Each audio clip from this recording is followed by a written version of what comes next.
బాబాసాహెబ్ అంబేద్కర్ గారి భారీ విగ్రహం దాదాపు 206 అడుగులు. ఈ భారతదేశంలోనే ఎక్కడా లేనటువంటి భారీ విగ్రహం. దాన్ని విజయవాడ నడిబొడ్డులో, విజయవాడ నడిబొడ్డు అంటే రాష్ట్ర నడిబొడ్డు, ఆల్మోస్ట్ ఈ ఆంధ్రప్రదేశ్ రాష్ట్ర నడిబొడ్డులో విజయవాడలో ఏర్పాటు చేయడం నిజంగా ముఖ్యమంత్రి గారి యొక్క గొప్పతనం. ఆయన యొక్క ఆలోచనలకు, ఆయన యొక్క మరి విధానాలకు తగ్గట్టు ఏదైతే ఆయన పేదల పక్షపాతిగా ముఖ్యమంత్రి గారు పేదల కోసం, నిరుపేదల కోసం ఆయన తన సర్వస్వాన్ని ఒడుతున్నారో ముఖ్యమంత్రి గారు ఈ రోజున, దానికి స్ఫూర్తి మన బాబాసాహెబ్ అంబేద్కర్ గారు. బాబాసాహెబ్ అంబేద్కర్ గారు నిరుపేద నుంచి వచ్చి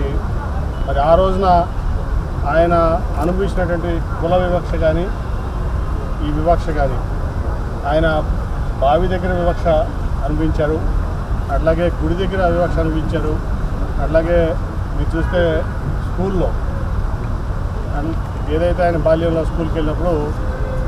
ఆ విద్యార్థులకి దూరంగా మరి దోని సంచి వేసి ఆయన కూర్చోబెట్టి చాలా నరకయాత్రకు ఆయన గురి చేసినటువంటి పరిస్థితి. బావి దగ్గర, గుడి దగ్గర, నీళ్ళ దగ్గర, ఎక్కడైనా సరే, చదువు దగ్గర, అన్ని చోట్ల కూడా ఆయన వివక్ష అనిపించినప్పటికీ ఆయన ఒక కష్టంతో, ఒక పట్టుదలతో, కమిట్మెంట్తో ఆయన బాగా చదువుకుని బరోడా మహారాజు గారి యొక్క ఆర్థిక సాయంతో కొలంబియా యూనివర్సిటీలో మరి చదువుకోవడం, అక్కడ ఆయన పిహెచ్డి చేయటం, ఆ తర్వాత లండన్ స్కూల్ ఆఫ్ ఎకనామిక్స్లో ఆర్థిక శాస్త్రంలో నిపుణులుగా పిహెచ్డి, దాన్ని మాస్టర్స్ చేయటం, ఆ తర్వాత అనేక రకాలుగా ఆర్థిక, సామాజిక, అట్లాగే కాన్స్టిట్యూషన్, రాజ్యాంగం మీద ఆయన పట్టు సంపాదించడం జరిగింది. ఆ తర్వాత మా భారతదేశం వెనక్కి వచ్చి ఇక్కడ సామాజిక పరంగా జరుగుతున్నటువంటి అన్యాయం మీద, కుల వివక్ష మీద, అంటరాంతరం మీద అనేక రకాలుగా కూడా ఆయన పోరాడినటువంటి పరిస్థితి. ఆ రోజు గాంధీ గారు, మహాత్మా గాంధీ గారు మరి అంటరాని కులాలకి, అట్లాగే కులవృత్తులు చేసిన కులాలకి గౌరవం కల్పించాలన్నారు తప్ప, ఆ రోజే గాంధీ గారితో మరి ఆయన చేసినటువంటి డిస్కషన్ కానీ, డిబేట్ కానీ అంబేద్కర్ గారు కేవలం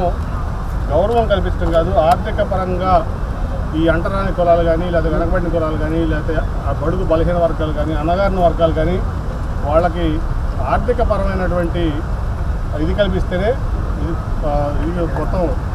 ఆర్థికపరమైన నిలకడ కల్పిస్తేనే మరి ఈ భారతదేశం బాగుంటుందని ఆ రోజు కూడా డిబేట్, డిస్కషన్ జరిగింది గాంధీ గారితో. దాంట్లో నిజంగా కూడా అంబేద్కర్ గారు గెలిచినట్లే. అట్లా అనేక రకాలుగా ఇది చేసినప్పుడు తర్వాత ఆయన సామాజిక సేవలో కానీ, సామాజిక న్యాయంలో కానీ అనేక రకాలుగా కూడా ఆయన చేసినటువంటి పోరాటాలు కానీ, ఆ తర్వాత భారతదేశానికి స్వతంత్రం వచ్చినప్పుడు కాన్స్టిట్యూంట్ అసెంబ్లీలో ఫస్ట్ లా మినిస్టర్గా ఆయన, అట్లాగే ఈ రాజ్యాంగ కమిటీ రాసే కమిటీకి చైర్మన్గా ఆయన చేసినటువంటి పనులు, ఆయన రాసినటువంటి రాజ్యాంగం ఇవాళ ప్రపంచంలోనే ఒక మేటి రాజ్యాంగం మన భారత రాజ్యాంగం. అది అంబేద్కర్ గారి చేతుల మీదుగా రచించబడినటువంటి రాజ్యాంగం. ఇవాళకు కూడా మరి భారతదేశం రాజ్యాంగంలో ఏదో అక్కడ ఇక్కడ స్వల్ప సవరణలు తప్ప మెజారిటీగా దాదాపు 80% పైన ఇంకా బాబాసాహెబ్ అంబేద్కర్ గారి రాజ్యాంగం నడుస్తుందంటే అది ఒక మేధస్సు గొప్పతనం. అట్లాగే ఏదైతే మన ముఖ్యమంత్రి గారు ఉన్నారో జగన్మోహన్ రెడ్డి గారు, ఇవాళ ఆ బాబాసాహెబ్ అంబేద్కర్ గారి ఆశయాలు, ఆయన యొక్క ఆలోచనలు అనుగుణంగా ఇవాళ ఈ రాష్ట్రంలో పేదరిక నిర్మూలన చేయాలి, పేదలందరినీ ఆర్థికంగా ఉన్నత స్థాయిలో ఉంచాలి, అట్లాగే ముఖ్యంగా సంతోషంగా ఉంచాలి, మధ్యతరగతి, దిగువ మధ్యతరగతి, పేద, నిరుపేద వర్గాలని సంతోషంగా ఉంచాలి ఈ రాష్ట్రంలోని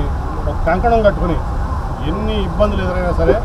ఆ వర్గాల కోసం పోరాడుతున్నటువంటి నిజమైన నాయకుడు మన ముఖ్యమంత్రి వైఎస్ జగన్మోహన్ రెడ్డి గారు.